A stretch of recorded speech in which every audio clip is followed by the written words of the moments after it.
नमस्ते, मैं चंद्रशेखर आप सभी को मैं अपने चैनल डिलीजेंट एकेडमी में स्वागत करता हूं। हम लोग बिहार एसएससी के लिए एक मैथ का सीरीज स्टार्ट किए थे, जिसमें हम लोग प्रत्येक दिन बिहार एसएससी में आए हुए मैथ का प्रीवियस ईयर क्वेश्चन करते हैं। चलिए आज उस सीरीज में हम लोग आगे की तरफ चलते हैं। इससे पहले अगर आप मेरे चैनल पर नए हो तो चैनल को सब्सक्राइब कर लें और बेल आइकन को प्रेस करना बिल्कुल ना भूलें, ताकि आपको सबसे पहले लेटेस्ट नोटिफिकेशन मिलता रहे। चलिए अब हम लोग क्वेश्चन की तरफ चलते हैं। देखिए हमारा क्वेश्चन क्या दिया हुआ है। हमारा क्वेश्चन दिया ए और बी की वर्तमान आयु का अनुपात 5:4 है।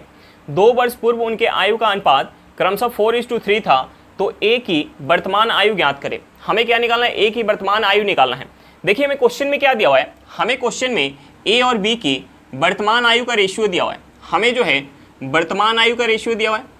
हमें वर्तमान आयु का रेशियो कितना दिया हुआ है? हमें क्वेश्चन में वर्तमान आयु का रेशियो दिया हुआ है 5:4 दिया हुआ है। और हमें दूसरा क्या दिया हुआ है? हमें दूसरा दिया 2 वर्ष पूर्व, यानी 2 वर्ष पहले का हमें जो है आयु का रेशियो क्या दिया हुआ है? ए और बी के आयु का रेशियो 2 वर्ष पहले का हमें क्वेश्चन में क्या दिया? 4:3 दिया हुआ है। तो देखिए ऐसे क्वेश्चन में हम सबसे पहले क्या करते हैं, सबसे पहले हम एज डिफरेंस चेक करते हैं कि दोनों जो है वर्तमान में जो एज डिफरेंस है और 2 वर्ष पहले एज डिफरेंस है वो दोनों हमारा बराबर है कि नहीं। ये हम क्यों चेक करते हैं? क्योंकि दो लोगों के बीच का जो एज डिफरेंस है वर्तमान में जितना होगा 2 वर्ष बाद भी उतना ही होगा, 2 वर्ष पहले भी उतना ही होगा, या 100 वर्ष पहले चले जाएं या 100 वर्ष बाद चले जाएं, एज डिफरेंस कभी भी हमारा चेंज नहीं होता है दो लोगों के बीच का। अब देखिए हम यहाँ देखेंगे कि एज डिफरेंस कितना है ए और बी के बीच। देखिए हमने मान लिया कि ए का एज जो है 5 यूनिट है और बी का एज कितना है 4 यूनिट है। तो देखिए यहाँ जो है एज के बीच डिफरेंस कितना हो जाएगा? 1 यूनिट का हो जाएगा। अब 2 वर्ष पहले हमने मान लिया कि ए का एज जो है 4 यूनिट है और बी का एज कितना है 3 यूनिट है, यानी यहाँ 2 वर्ष पहले एज के बीच का डिफरेंस कितना हो गया?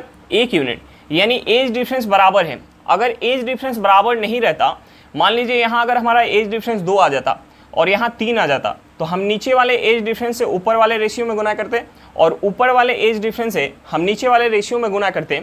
उसके बाद हम क्या देखते हैं, यहाँ तो हमारा एज डिफरेंस बराबर है।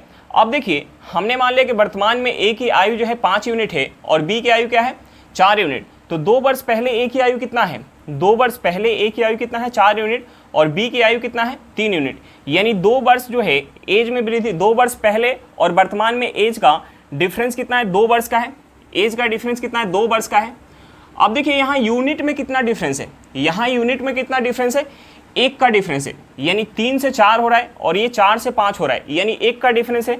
अब देखिए यहाँ से हमें ये पता चल गया, कि 1 यूनिट किसके बराबर है?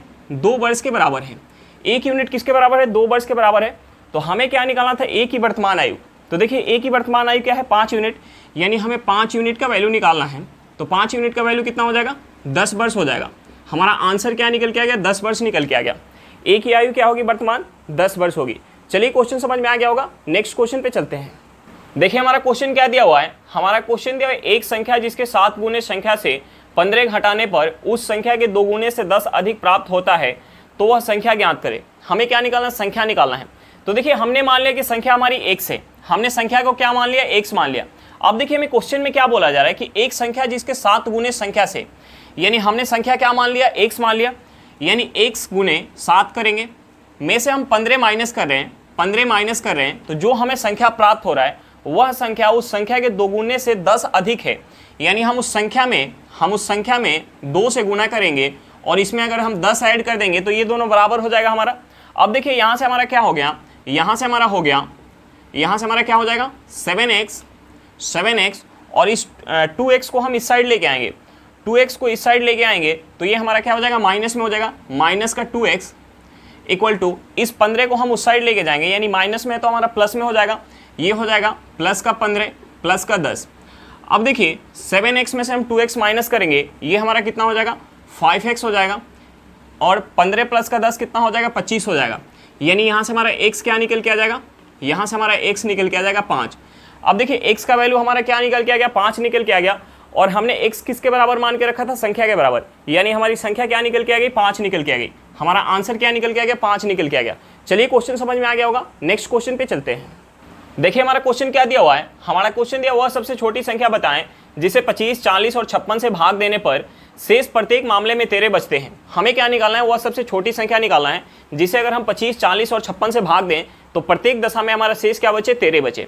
तो हम सबसे पहले क्या करेंगे, 25, 40 और 56 का एलसीएम निकालेंगे। हम एलसीएम क्यों निकालेंगे, क्योंकि एलसीएम वह सबसे छोटा संख्या होता है जो प्रत्येक से विभाजित होता है। तो हम सबसे पहले एलसीएम निकालेंगे और उस एलसीएम में अगर हम 13 ऐड कर देंगे तो हमारा वह संख्या प्राप्त हो जाएगा जो अगर हम 25, 40 और 56 से भाग देंगे तो प्रत्येक दशा में हमारा शेष क्या बच जाएगा, 13 बच जाएगा। तो हम सबसे पहले क्या करेंगे, एलसीएम निकालेंगे। अब देखिए हमें संख्या क्या दिया, 25, 40 और तीसरा संख्या क्या है हमारा 56। तो हम सबसे पहले 25, 40 और 56 का एलसीएम निकालेंगे। अब देखिए एलसीएम निकालने के लिए हम क्या करते हैं, सबसे पहले सबसे बड़ी संख्या का हम फैक्टर करते हैं। यानी सबसे बड़ी संख्या यहाँ क्या है, 56 है, तो हम 56 का फैक्टर करेंगे। यानी 8 सते 56, 56 का फैक्टर क्या हो जाएगा, 2 गुने 2 गुने 2 गुने 7।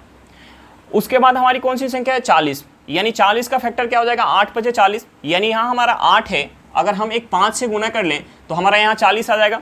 उसके बाद क्या है, 25। यानी 25 का फैक्टर क्या होता है, 5 गुने 5। यानी यहाँ हमारा एक 5 है, एक 5 और ले लेंगे तो हमारा एलसीएम हो जाएगा कंप्लीट। अब देखिए हम गुना कर लेंगे। यानी ये हमारा कितना हो जाएगा, 2 गुने 2 गुने 2, ये कितना हो जाएगा 8। 8 में हम 5 से गुना करेंगे कितना हो जाएगा, 40। 40 में 5 से गुना करेंगे कितना हो जाएगा, 200। 200 में अगर हम 7 से गुना करेंगे तो ये हमारा कितना हो जाएगा, 1400। यानी हमारा एलसीएम क्या निकल के आ गया, 1400 निकल के आ गया। अब देखिए ये हमारा सबसे छोटा संख्या निकल के आ गया, जिसे अगर हम 25, 40 और 56 से भाग देंगे तो ये हमारा क्या हो जाएगा, पूरे तरीके से विभाजित हो जाएगा। लेकिन हमें क्वेश्चन में क्या पूछ रहा है, हमें क्वेश्चन में पूछ रहा है कि वह सबसे छोटी संख्या निकालें जिसे अगर हम 25, 40 और 56 से भाग दें तो प्रत्येक दशा में हमारा शेष क्या बचे, 13 बचे।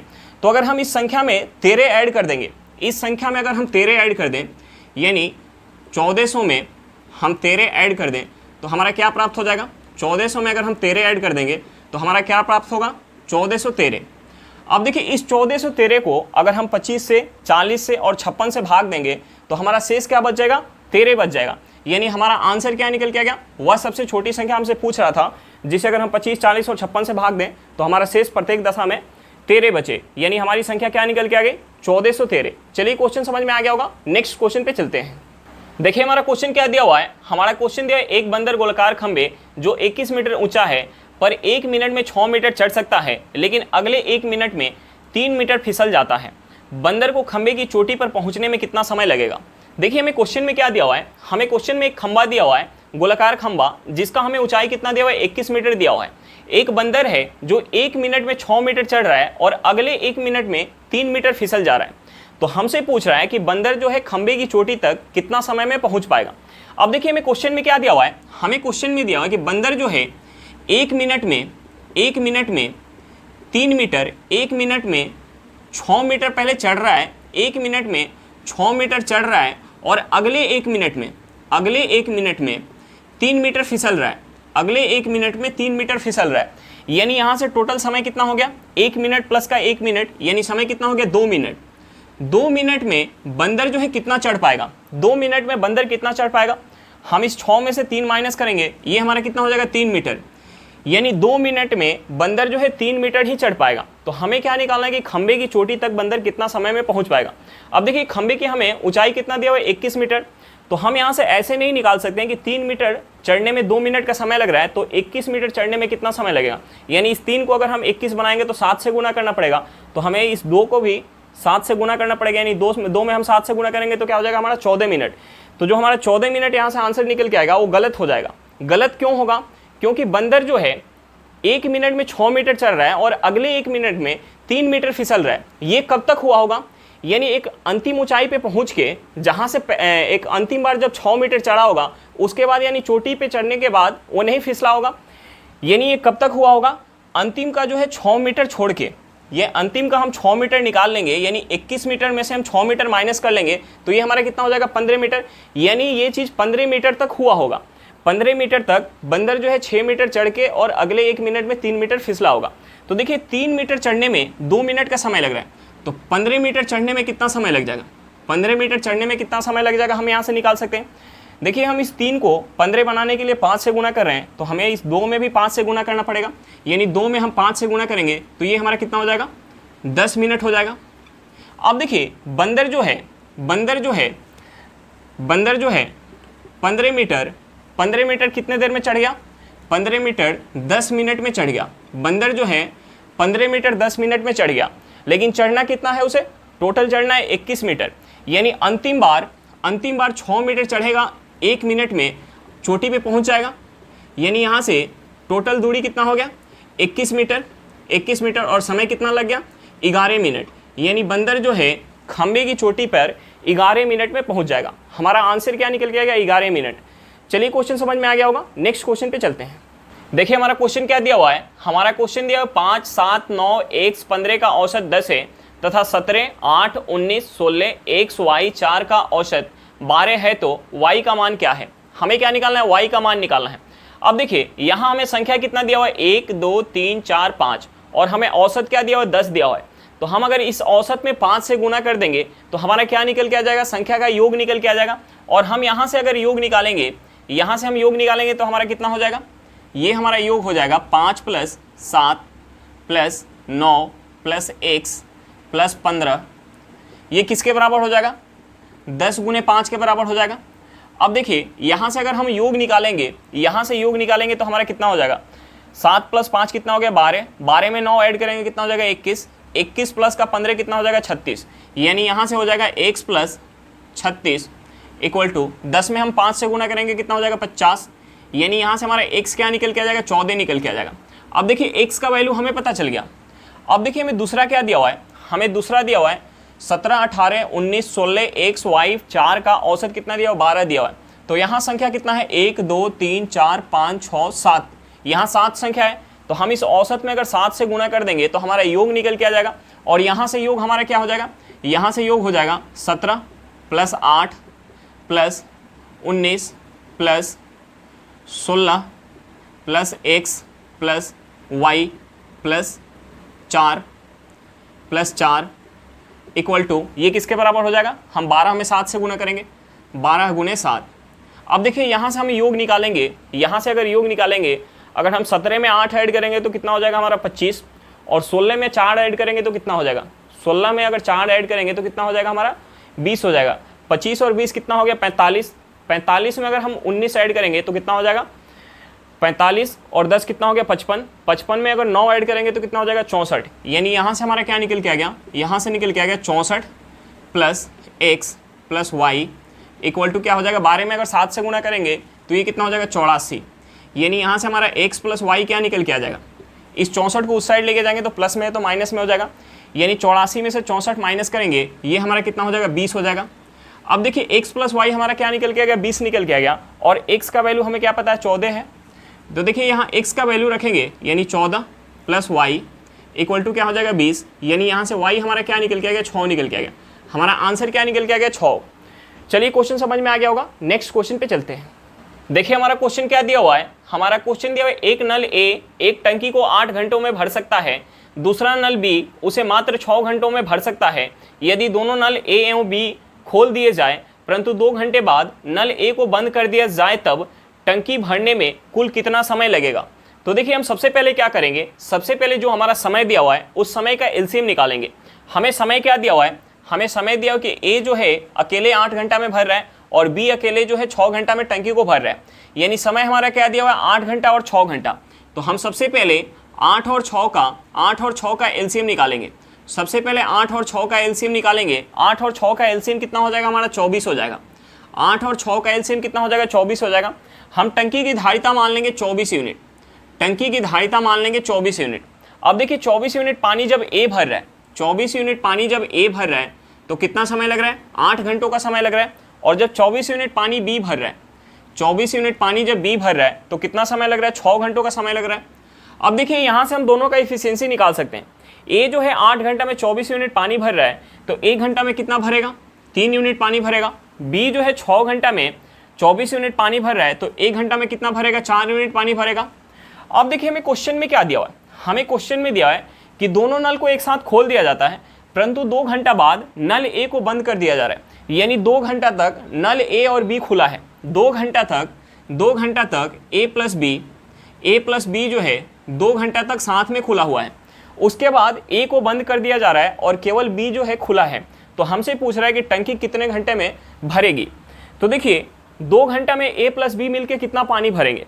A जो है 1 घंटा में 3 यूनिट पानी भर रहा है और B 1 घंटा में 4 यूनिट पानी भर रहा है। अगर दोनों को 2 घंटा खोल दिया जाए तो कितना पानी भरेगा, यानी ए जो है 3 यूनिट पानी भरेगा, बी 4 यूनिट, यानी दोनों मिलकर 7 यूनिट पानी भरेंगे।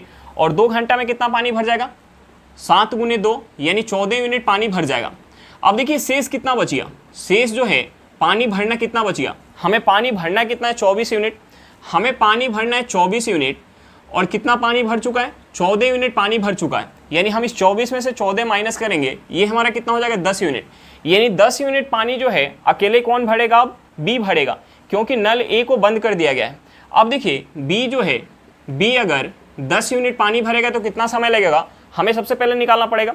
अब देखिए बी जो है 1 घंटा में 4 यूनिट पानी भर रहा है, बी जो है 1 घंटा में 4 यूनिट पानी भर रहा है, तो 10 यूनिट पानी भरने में कितना समय लगेगा। अगर हम इस 10 में 4 से भाग दे दें तो हमारा समय निकल के आ जाएगा, यानी हम इस 10 में 4 से भाग देंगे तो ये हमारा क्या हो जाएगा, समय हो जाएगा, यानी 10/4 घंटा। तो हम इसे 2 से काट लेते हैं, 2 से काटेंगे तो ये कितना हो जाएगा 5/2 हो जाएगा। अब देखिए 5/2 को हम क्या लिख सकते हैं, 2 सही 1/2 घंटा, 2 सही 1/2 घंटा। अब देखिए यहाँ जो है अकेले 10 यूनिट जो शेष पानी रह गया था उसे भरने में बी को कितना समय लग गया, 2 सही 1/2 घंटा समय लग गया। और पहले भी 2 घंटा के लिए ए और बी जो है दोनों एक साथ काम कर चुके हैं, यानी टोटल समय क्या हो गया, यहाँ से हमारा कुल समय क्या हो गया, कुल समय क्या हो जाएगा, कुल समय हमारा हो जाएगा 2 घंटा प्लस का 2 सही 1/2 घंटा, यानी ये हमारा क्या हो गया 4 सही 1/2 घंटा हो जाएगा। हमारा आंसर क्या निकल के आ गया, 4 सही 1/2 घंटा में टंकी जो है पूरी भर जाएगी। चलिए क्वेश्चन समझ में आ गया होगा, नेक्स्ट क्वेश्चन पे चलते हैं। देखिए हमारा क्वेश्चन क्या दिया हुआ है, हमारा क्वेश्चन दिया यदि A/B = 5:6 और B/C = 9:10 हो तो A/B/C का मान क्या होगा। हमें क्या निकालना है, A/B/C का मान निकालना है। तो देखिए इस क्वेश्चन को हम बहुत सारे तरीका से कर सकते हैं, लेकिन मैं यहाँ 3 तरीका बता रहा हूँ। देखिए हमारा पहला तरीका, मैं यहाँ 3 तरीका बताऊंगा। देखिए पहला तरीका, हमें क्वेश्चन में क्या दिया हुआ है, A/B = 5:6 और दूसरा हमें क्या दिया हुआ है, B/C = हमें कितना दिया हुआ है, 9:10 दिया हुआ है। अब देखिए यहाँ B का मान कितना है, 6 यूनिट है, और यहाँ B का मान कितना है, 9 यूनिट। तो हम सबसे पहले क्या करेंगे, B का मान बराबर करेंगे। B का मान बराबर करने के लिए हम क्या करेंगे, इस 6 और 9 का एलसीएम लेंगे, ये कितना हो जाएगा हमारा 18 हो जाएगा, यानी हम इसे भी 18 बनाएंगे और इसे भी 18 बनाएंगे। अब देखिए 6 को 18 बनाने के लिए हमें क्या करना पड़ेगा, 3 से गुना करना पड़ेगा। तो हम क्या करेंगे, इस पूरे रेशियो में 3 से गुना करेंगे। अब देखिए इस 9 को 18 बनाने के लिए हमें 2 से गुना करना पड़ेगा, तो हम इस पूरे रेशियो में 2 से गुना करेंगे। अब देखिए यहाँ से हमारा क्या प्राप्त होगा, यहाँ से हमारा प्राप्त होगा A/B = हम 3 से गुना करेंगे तो ये कितना हो जाएगा 15:18 और B/C क्या हो जाएगा हमारा, हम इसमें 2 से गुना करेंगे तो ये कितना हो जाएगा 18 ये कितना हो जाएगा 20 हो जाएगा। यहाँ से हमारा A/B/C क्या निकल के आ गया, ये हमारा निकल के आ गया 15:18:20। अब देखिए हमारा दूसरा मेथड हमें क्या दिया हुआ है, हमें दिया हुआ है A/B हमें कितना दिया हुआ है, 5:6 दिया हुआ है। A/B क्या दिया हुआ है, 5:6 दिया हुआ है। और हमें दूसरा क्या दिया हुआ है, दूसरा दिया हुआ है B/C = 9:10। अब देखिए दूसरे मेथड में हम क्या करेंगे, हम एक बार इस 5 से 9 में यानी सीधा गुना करेंगे। A/B/C निकालने के लिए हम एक बार सीधा गुना करेंगे, यानी हम इस 5 से 9 में गुना करेंगे, ये कितना हो जाएगा 45 हो जाएगा। उसके बाद हम इस 6 से 9 में गुना करेंगे, यानी क्रॉस गुना करेंगे, ये कितना हो जाएगा हमारा 54 हो जाएगा। हम फिर एक बार सीधा गुना करेंगे, यानी हम यहाँ से अगर 10 में 6 से गुना करेंगे तो ये कितना हो जाएगा 60 हो जाएगा। अब देखिए हम इसे काट सकते हैं, हम इसे क्या चीज़ से काट सकते हैं, हम इसे जो है 3 से काट सकते हैं। अगर 3 से काटेंगे तो 45 कितने बार में जाएगा, 15 बार में। 54 कितने बार में जाएगा, 18 बार में। 54 कितने बार में जाएगा, 18 बार में। और 60 कितने बार में जाएगा, 20 बार में जाएगा। यहाँ से भी हमारा रेशियो यही निकल के आ गया। अब देखिए हमारा तीसरा मेथड क्या है, तीसरा मेथड हमें क्या दिया हुआ है, हमें दिया हुआ है A/B कितना दिया हुआ है, A/B हमें निकालना क्या है, तीसरा मेथड में देखिए हमें निकालना क्या है, हमें निकालना है A/B/C निकालना है। अब देखिए हमें क्या दिया हुआ है, हमें दिया हुआ है A/B दिया हुआ है, A/B कितना दिया है 5:6 दिया हुआ है।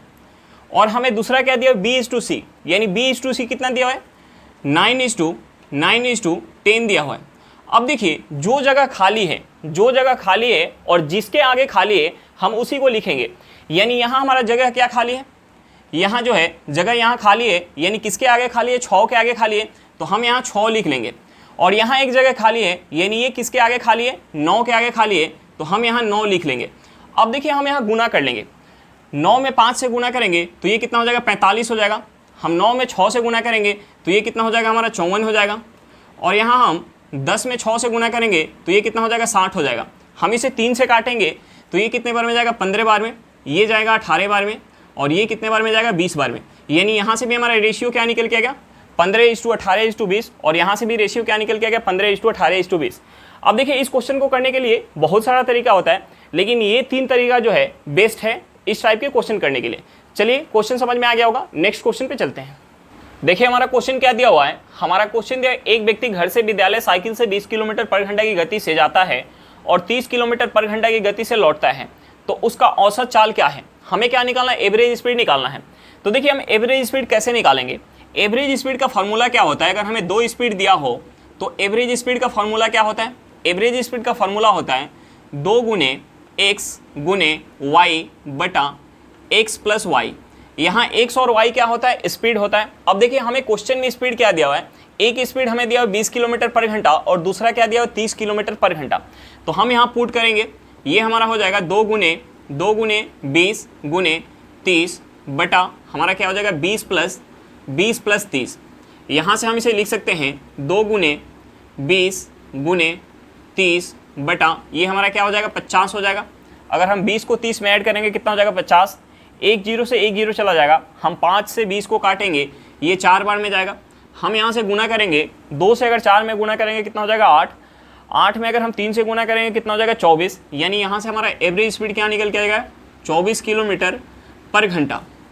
अब देखिए अगर हमें ये फार्मूला ना याद हो तो क्या हम एवरेज स्पीड नहीं निकाल सकते, इस फार्मूला के बिना भी हम एवरेज स्पीड निकाल सकते हैं। देखिए एवरेज स्पीड निकालने के लिए एक सिंपल सा बात याद रखिएगा कि हम एवरेज स्पीड कैसे निकालते हैं, कुल दूरी बटा कुल समय।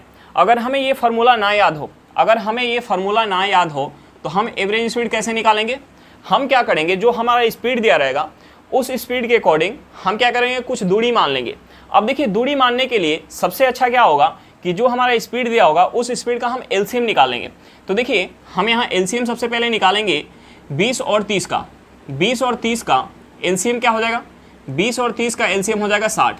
हम दूरी को मान लेंगे 60 किलोमीटर, दूरी को क्या मान लेंगे 60 किलोमीटर, दूरी को मान लेंगे 60 किलोमीटर। अब देखिए 60 किलोमीटर दूरी एक बार जा रहा है 20 किलोमीटर पर घंटा की स्पीड से, एक बार जा रहा है 20 किलोमीटर पर घंटा की स्पीड से। देखिए जब 60 किलोमीटर दूरी 20 किलोमीटर पर घंटा की स्पीड से जाएगा तो कितना समय लगेगा, 3 घंटा का समय लगेगा। और वापस जब आ रहा है यानी 60 किलोमीटर दूरी ही जब वापस आ रहा है तो कैसे आ रहा है 30 किलोमीटर पर घंटा की स्पीड से, 30 किलोमीटर पर घंटा की स्पीड से। यानी 60 किलोमीटर दूरी 30 किलोमीटर पर घंटा की स्पीड से आएगा वापस, तो कितना समय लग जाएगा 2 घंटा का समय लग जाएगा, 2 घंटा का समय लग जाएगा। अब देखिए यहाँ से अगर हम एवरेज स्पीड निकालेंगे, एवरेज स्पीड निकालेंगे तो हमारा एवरेज स्पीड कैसे निकलेगा, कुल दूरी बटा कुल समय। अब देखिए 60 किलोमीटर गया है और 60 किलोमीटर वापस आया है, यानी कुल दूरी कितना हो जाएगा, कुल दूरी हो जाएगा 2 गुने 60। और यहाँ समय कितना लग गया 3 घंटा जाने में और 2 घंटा वापस आने में, यानी समय कितना लग गया 5 घंटा। अब देखिए हम अगर 2 से गुना करेंगे 60 में, ये कितना हो जाएगा 120। 120 को अगर हम 5 से भाग देंगे तो ये कितने बार में जाएगा 24 बार में, 24 बार में। यानी यहाँ से भी हमारा एवरेज स्पीड क्या निकल के आएगा 24 किलोमीटर पर घंटा। चलिए क्वेश्चन समझ में आ गया होगा, नेक्स्ट क्वेश्चन पे चलते हैं। देखिए हमारा क्वेश्चन क्या दिया हुआ है, हमारा क्वेश्चन दिया यदि चीनी का मूल्य 10% गिर जाता है तो किसी घर में चीनी खपत कितनी प्रतिशत बढ़ाई जाए ताकि चीनी पर होने वाला व्यय में कोई गिरावट ना आए। देखिए इस टाइप का क्वेश्चन जो है एग्जाम में काफ़ी ज़्यादा पूछा जाता है। अब देखिए हमें क्वेश्चन में क्या दिया हुआ है, हमें क्वेश्चन में दिया है कि अगर चीनी का मूल्य में 10% की गिरावट आती है तो हम खपत में कितना प्रतिशत का वृद्धि करें ताकि हमारा खर्च जो है अपरिवर्तित रहे। यानी पहले जितना रुपया व्यय हो रहा था अब भी उतना ही रुपया व्यय हो, खर्च हमारा क्या है फिक्स है। देखिए खर्च फिक्स है तो अगर हम कीमत का रेशियो निकालेंगे तो जो हमारा कीमत का रेशियो निकल के आएगा वो रेशियो हमारा क्या होगा, खपत के रेशियो का हमारा अपोजिट हो जाएगा। खपत के रेशियो का अपोजिट क्यों होगा? क्योंकि हमें क्वेश्चन में बोल रहा है कि व्यय जितना पहले हो रहा था उतना ही हो, यानी व्यय में कोई गिरावट ना आए, यानी खर्च में कोई गिरावट ना आए। तो देखिए हम यहाँ से कीमत का रेशियो कैसे निकाल सकते हैं? हमें क्वेश्चन में दिया है कि चीनी के मूल्य में 10% की गिरावट आती है, यानी हम इस 10% को सबसे पहले फ्रैक्शन में चेंज करेंगे। 10% को फ्रैक्शन में चेंज करेंगे, ये कितना हो जाएगा? 1/10 हो जाएगा। यानी हम यहाँ से मान सकते हैं कि चीनी का जो कीमत होगा, चीनी का कीमत पहले अगर 10 रुपया होगा, चीनी का कीमत अगर पहले 10 रुपया होगा तो 10 पे 1 का गिरावट आया, यानी अब कीमत कितना हो गया? 9 रुपया हो गया। यानी यहाँ से अगर हम कीमत का रेशियो निकालेंगे तो ये कीमत का रेशियो खपत के रेशियो के क्या हो जाएगा? अपोजिट हो जाएगा। यानी यहाँ से हमारा खपत का रेशियो क्या हो जाएगा? यहाँ से खपत का रेशियो हो जाएगा 9/10। यानी अगर 9 kg चीनी जो है खपत हो रहा था, तो अब कितना करना पड़ेगा? हमें 10 kg चीनी खपत करना पड़ेगा। यानी हमने खपत में कितना बढ़ाया? 1 kg बढ़ाया। कितने पे? 9 पे, गुने 100 करेंगे। यानी यहाँ से हमारा क्या हो जाएगा? यहाँ से हो जाएगा 100/9%। अब देखिए 100/9% को हम क्या लिख सकते हैं? हम इसे लिख सकते हैं 11 सही 1/9%। यानी हमारा आंसर क्या निकल के आ गया? 11 सही 1/9%। चलिए क्वेश्चन समझ में आ गया होगा। नेक्स्ट क्वेश्चन पे चलते हैं। देखिए हमारा क्वेश्चन क्या दिया हुआ है? हमारा क्वेश्चन दिया, एक व्यापारी अपनी चीज़ों की बिक्री 10% बढ़ाकर निर्धारित करता है और उसी बिक्री मूल्य पर 10% छूट दे देता है। तदनुसार उसकी बिक्री के लाभ या हानि का प्रतिशत क्या है? हमें क्या निकालना है? लाभ या हानि का प्रतिशत निकालना है। तो देखिए इस क्वेश्चन को हम कई सारे तरीका से कर सकते हैं। हम सक्सेसिव लगा के कर सकते हैं, परसेंटेज को फ्रैक्शन में चेंज करके कर सकते हैं, या हम 100 मान के इसे बना सकते हैं।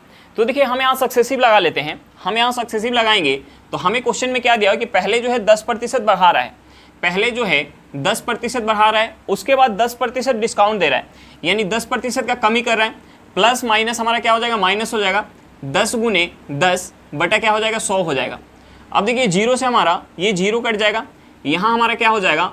ये प्लस के 10 और माइनस का 10 आपस में कट जाएगा, बच क्या गया? हमारा -1 बच गया। अब देखिए इस माइनस का मतलब क्या होता है? माइनस का मतलब होता है हानि, यानी उसके बिक्री मूल्य पे जो है 1% का क्या हो जाएगा? हानि हो जाएगा। उसके बिक्री मूल्य पे 1% का क्या हो जाएगा? हानि हो जाएगा। चलिए क्वेश्चन समझ में आ गया होगा। आज के लिए इतना ही, फिर मिलते हैं नेक्स्ट क्लास में। अगर क्लास अच्छा लगे तो क्लास को लाइक करिएगा। अगर आप मेरे चैनल पर नए हो तो चैनल को सब्सक्राइब करिएगा और क्लास को अपने दोस्तों के साथ शेयर करना बिल्कुल मत भूलिएगा। चलिए बाय बाय।